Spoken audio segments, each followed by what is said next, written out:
A segunda praga do Egito, o despertar das rãs.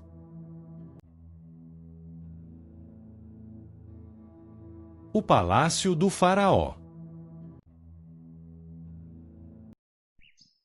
O sol se ergue lentamente no horizonte, banhando a vasta terra do Egito com sua luz dourada.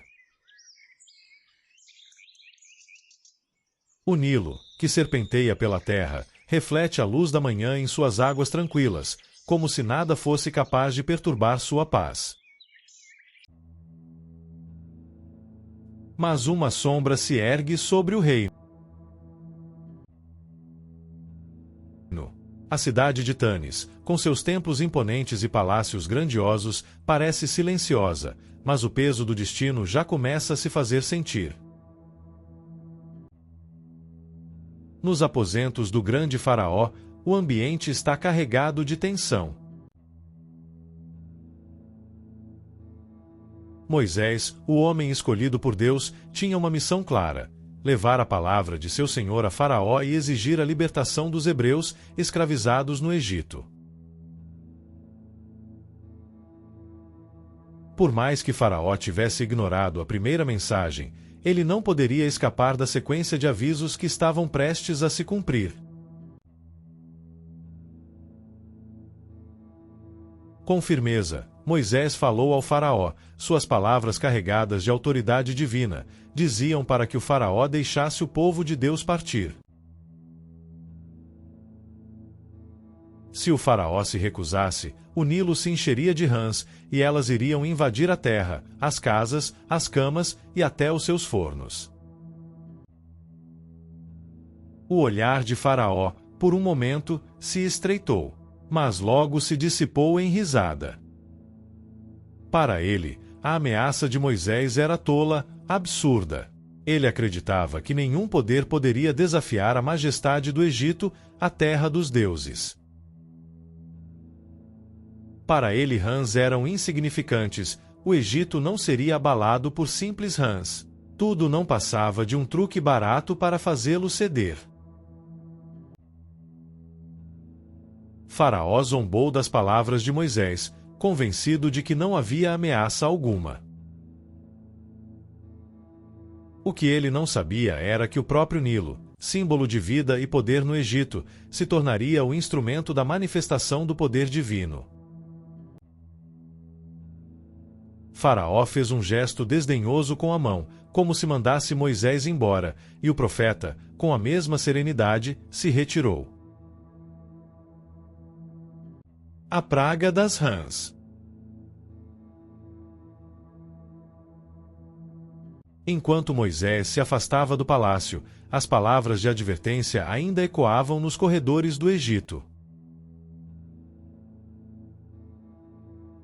Mas no Nilo, uma transformação silenciosa e inesperada começava a acontecer. Então, as rãs começaram a surgir. A princípio tímidas, mas logo em números imensos, saltando para fora da água, criando uma onda interminável de movimento.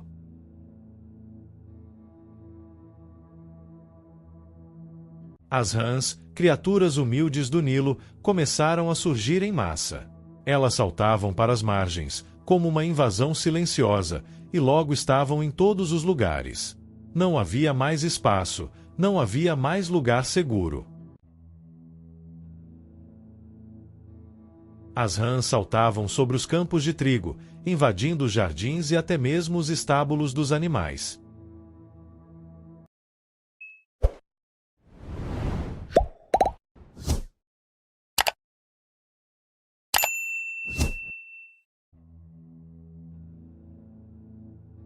As criaturas, uma após a outra, preenchiam o espaço, criando uma paisagem absurda de caos e desespero.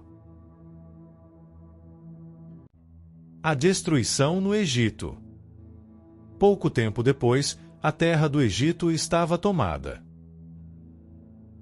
As rãs, que antes eram simples habitantes do rio, agora se espalhavam como uma praga implacável. Elas invadiam cada casa, cada templo, cada rua. Nada estava seguro. As rãs invadiam até os mais sagrados espaços, aqueles onde os egípcios acreditavam estar protegidos pelas divindades. Seus altares estavam sujos, seus templos não mais sagrados, suas camas, os lugares mais íntimos de descanso, agora eram campos de agonia. As pessoas correm desesperadas pelas ruas, tentando se livrar das rãs, mas a multidão parece incontrolável.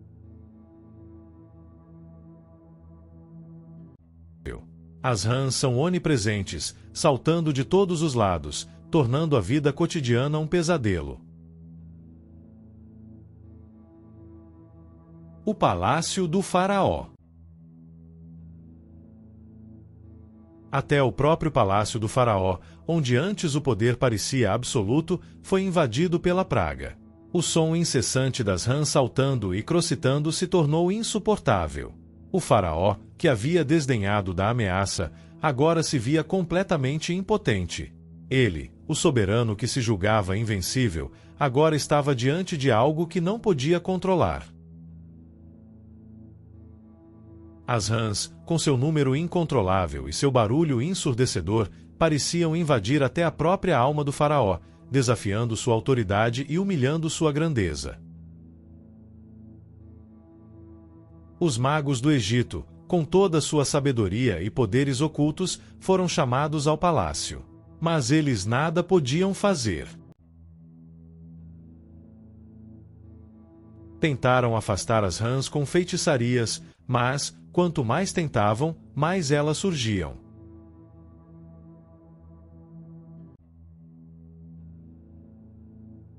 O clamor do faraó.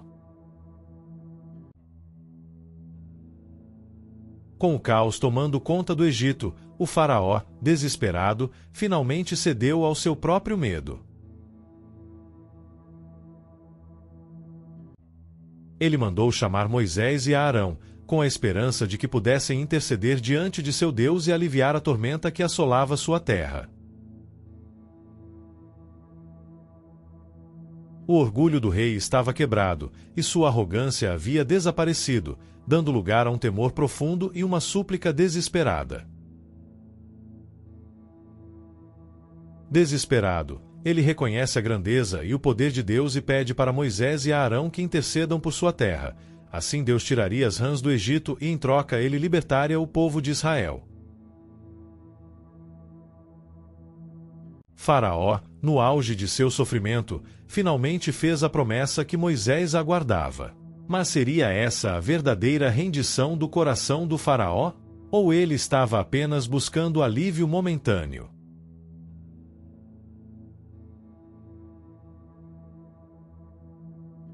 A suplicação de Moisés.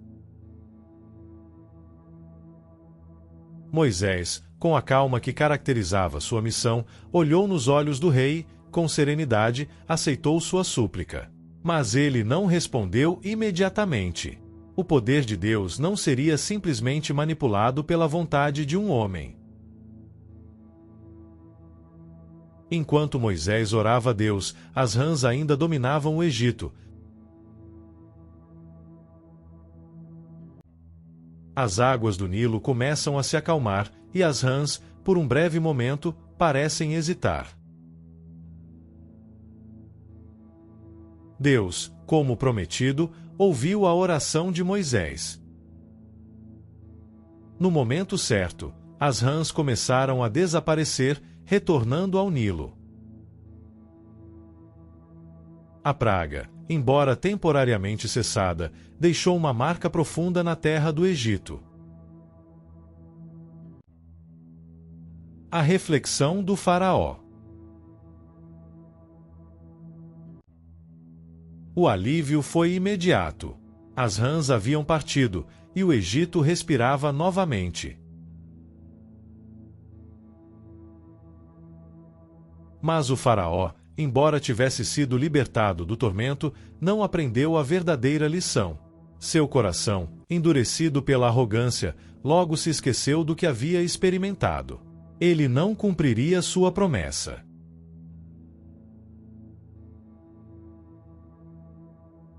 O Egito havia sido avisado, mas o faraó, em sua obstinação, não reconheceu o poder de Deus. A segunda praga fora um sinal, mas não o suficiente para mudar o destino do rei. E assim, o ciclo das pragas começaria novamente, cada vez mais devastador, até que a vontade divina fosse plenamente cumprida.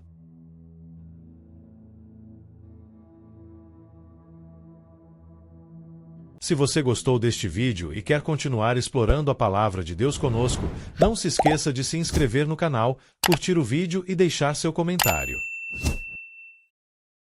Sua participação é muito importante para nós e nos ajuda a espalhar a mensagem de Cristo.